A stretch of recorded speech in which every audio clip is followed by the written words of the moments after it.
इब्राहीम अलैहिस्सलाम के पैदा होने से पहले उस दौर के बादशाह नमरूद को कुछ नजूमियों ने बताया कि हमारे इल्म के मुताबिक तुम्हारे इस मुल्क में एक बच्चा पैदा होने वाला है जो बड़ा होकर हमारे दीन को खराब करेगा और लोगों को हमारे बुतों की इबादत से रोकेगा।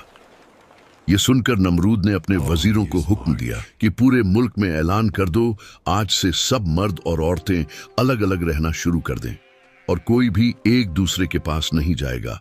अगर किसी का भी कोई बच्चा पैदा हुआ तो उसे कत्ल कर दिया जाएगा। लेकिन जब इब्राहीम अलैहिस्सलाम पैदा हुए तो नमरूद से बचाने के लिए उनकी मां उन्हें शहर से बाहर एक गार में छोड़ आई, ये सोचकर कि नमरूद के हाथों कत्ल होने से बेहतर है कि इस गार में ही उनकी जान चली जाए। लेकिन अल्लाह ने उस गार में ही उनके दूध का बंदोबस्त कर दिया। वो अपना अंगूठा चूसते और उनका पेट भर जाता। जब कुछ दिन बाद उनकी मां देखने के लिए आई तो वो हैरान रह गई। इब्राहीम अलैहिस्सलाम गार में जिंदा थे। फिर वो उन्हें दूध पिलाकर वहां से चली गई। फिर दोबारा कुछ दिन बाद आकर देखा तो तब भी वो जिंदा थे और बहुत तेजी से बड़े हो रहे थे। इसी तरह वो कुछ दिन बाद आती और उन्हें प्यार करती और दूध पिलाकर चली जाती। इस तरह 13 या 14 साल गुजर गए और इब्राहीम अलैहिस्सलाम उसी गार के आसपास बड़े होते रहे।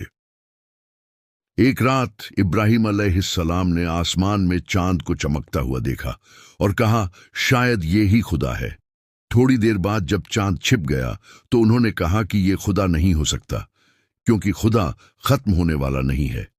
फिर सुबह हुई तो उन्होंने सूरज को देखकर कहा, शायद ये ही खुदा है। लेकिन जब शाम को सूरज गुरूब हुआ तो उन्होंने कहा कि ये भी खुदा नहीं हो सकता, क्योंकि मेरा खुदा हमेशा रहने वाला है, खत्म होने वाला नहीं। फिर अल्लाह ने आसमान के पर्दों को हटाकर इब्राहीम अलैहिस्सलाम को अपना अर्श दिखाया और अर्श पर मौजूद तमाम चीजें भी दिखाईं। कुछ वक्त गुजरा और जब शहर में नमरूद की सख्ती कम हुई तो इब्राहीम अलैहिस्सलाम की मां उन्हें शहर वापस ले गई। इस तरह उनकी जान बच गई और उन्हें नबूवत अता हुई। इब्राहीम अलैहिस्सलाम बुतों को पसंद नहीं करते थे। वो लोगों को अल्लाह का पैगाम देते और बुतों की इबादत करने से रोकते थे, लेकिन वो लोग उनकी बात नहीं मानते थे।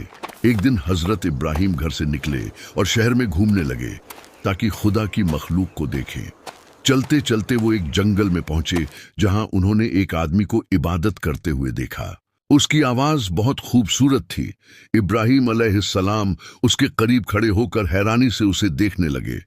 फिर वो बैठ गए और इंतजार करने लगे ताकि वो इबादत से फारिग हो जाए।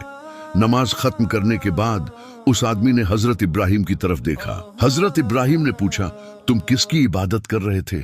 उसने जवाब दिया, मैं इब्राहीम के खुदा की इबादत कर रहा था। हजरत इब्राहीम ने पूछा, क्या तुम जानते हो इब्राहीम का खुदा कौन है? उसने कहा, वही है जिसने तुझे और मुझे पैदा किया है। हजरत इब्राहीम ने कहा, मुझे तुम्हारी इबादत का तरीका बहुत पसंद आया है। मैं चाहता हूं कि तुम्हें अपना भाई बनाऊं। मुझे बताओ तुम्हारा घर कहाँ है ताकि मैं जब चाहूं तुमसे मिलने के लिए आ सकूं। उसने जवाब दिया, तुम वहां नहीं पहुंच सकते क्योंकि रास्ते में एक दरिया है जिसे तुम पार नहीं कर सकोगे।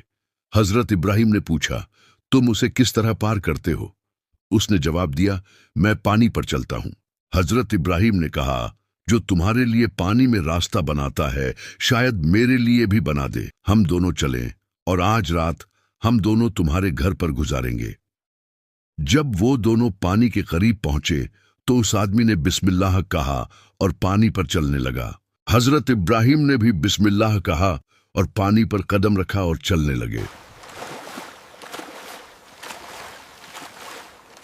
ये देखकर वो आदमी हैरान हो गया।